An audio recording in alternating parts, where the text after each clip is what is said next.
12 IPS 2. Perkenalkan, nama saya Engel Anjeli. Saya Yesi Patriani. Saya Laudia Florenciana Sari. Saya Luminata. Saya Arinata Swendra.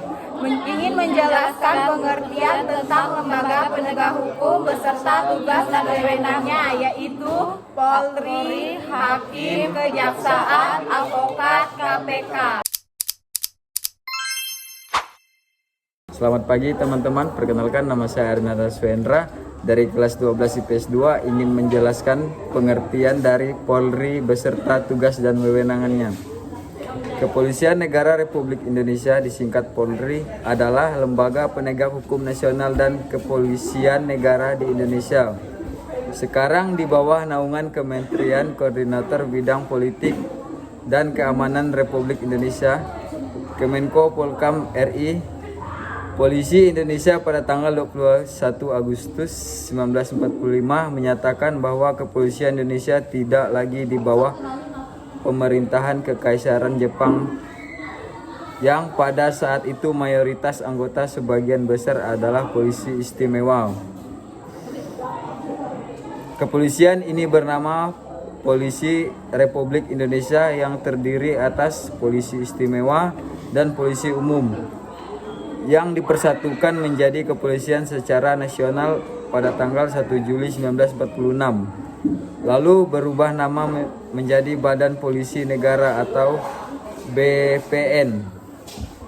Jawatan Polisi Negara atau DPN dan Angkatan Kepolisian Republik Indonesia atau AKRI. Polri mempunyai moto Rastau.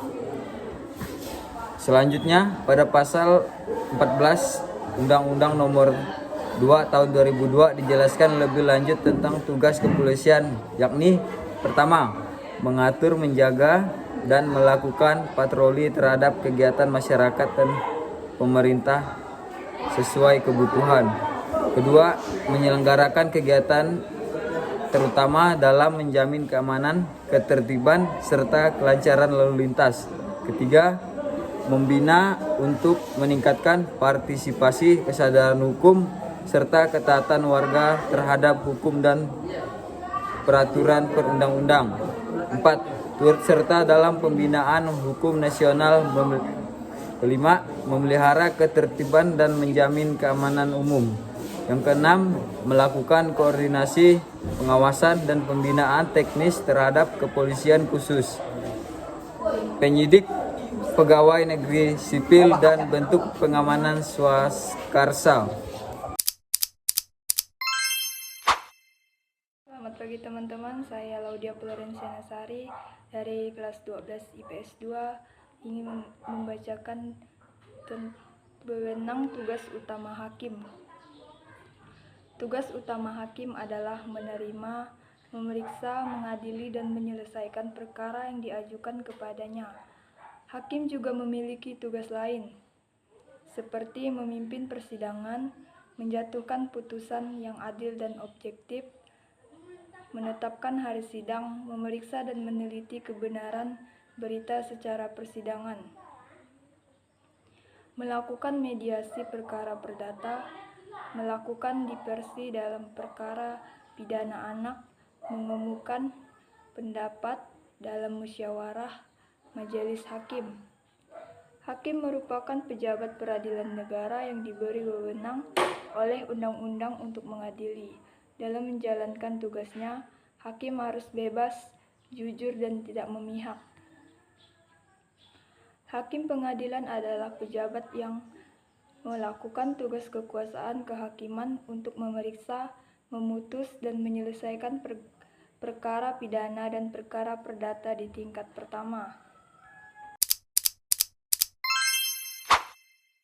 Perkenalkan, nama saya Ilumiata dari kelas 12 IPS 2 ingin menjelaskan tentang kejaksaan. Pengertian kejaksaan adalah lembaga pemerintah yang melaksanakan kekuasaan negara di bidang penuntutan dan kewargaan lain. Berdasarkan peraturan perundang-undang, kejaksaan juga merupakan salah satu lembaga penegak hukum yang berperan dalam menegak supremasi hukum, perlindungan kepentingan umum, menegak hak asasi manusia, dan memberantas korupsi. Kejaksaan dipimpin oleh Jaksa Agung yang dipilih oleh dan bertanggung jawab kepada Presiden.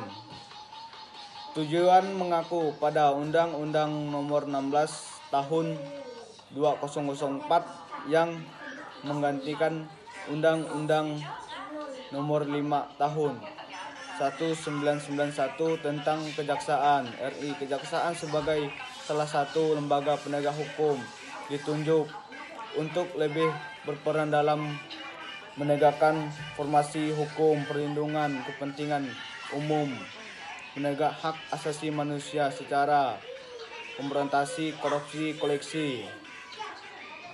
Kejaksaan memiliki beberapa tugas dan wewenang, diantaranya melaksanakan kekuasaan di negara bidang penutupan, mengawasi jalan penyelenggaraan tugas pemerintah dan pembangunan di bidang hukum, mengingati kesadaran hukum masyarakat, pegangan kebijakan, penegakan hukum, pengawasan peredaran barang cetakan, pengawasan kepercayaan yang dapat membahayakan masyarakat dan negara, pencegahan penyalahguna dan atau pengodaan agama. Selamat pagi teman-teman, saya Yesi Patriani dari kelas 12 IPS 2 ingin menyampaikan tentang avokat. Salah satu tugas utama avokat yaitu memberikan bantuan hukum pada tersangka dan atau terdakwa. Para tersangka atau terdakwa bisa menyewa atau meminta bantu avokat dalam menghadapi tuntutan hukum. Avokat nantinya dapat menemani terdakwa atau tersangka mulai dari pemeriksaan sampai proses pengadilan. Avokat adalah praktisi hukum yang bertugas sebagai pembela klien, mendampingi dan memperjuangkan hak-hak klien di pengadilan. Avokat juga memiliki tugas fungsi lain seperti memberikan konsultasi hukum, mengajukan gugatan, mewakili klien di pengadilan, memberikan bantuan hukum kepada yang tidak mampu, menegak keadilan, memberikan informasi mengenai hak-hak klien, membimbingi klien melalui proses restoratif, melakukan koordinasi dengan sesama penegak hukum. Avokat harus bekerja dengan penuh integritas, menjaga kerahasiaan dan independensi klien. Terima kasih. Selamat pagi teman-teman, saya Engel Anjeli dari kelas 12 IPS 2 ingin menjelaskan pengertian dari KPK atau singkatan dari Komisi Pemberantasan Korupsi beserta tugas dan wewenangnya. Pengertian KPK atau Komisi Pemberantasan Korupsi adalah lembaga negara yang dibentuk dengan tujuan meningkatkan daya guna dan hasil guna terhadap upaya pemberantasan tindak pidana korupsi. KPK bersifat independen dan bebas dari pengaruh kekuasaan manapun dalam melaksanakan tugas dan wewenangnya. Sementara tugas dan wewenang KPK adalah untuk mencegah dan memberantas korupsi secara profesional, optimal, intensif, serta berkesinambungan. Adapun upaya yang dilakukan KPK dalam memberantas korupsi mulai dari koordinasi, supervisi, monitor, penyelidikan, penyidikan, penuntutan hingga pemeriksaan di sidang pengadilan. Dasar hukum KPK adalah Nomor 30 Tahun 2002 tentang Komisi Pemberantasan Pidana Korupsi. Sekian penjelasan dari kami tentang pengertian lembaga penegak hukum. Kami ucapkan terima kasih. Bye-bye. Dadah.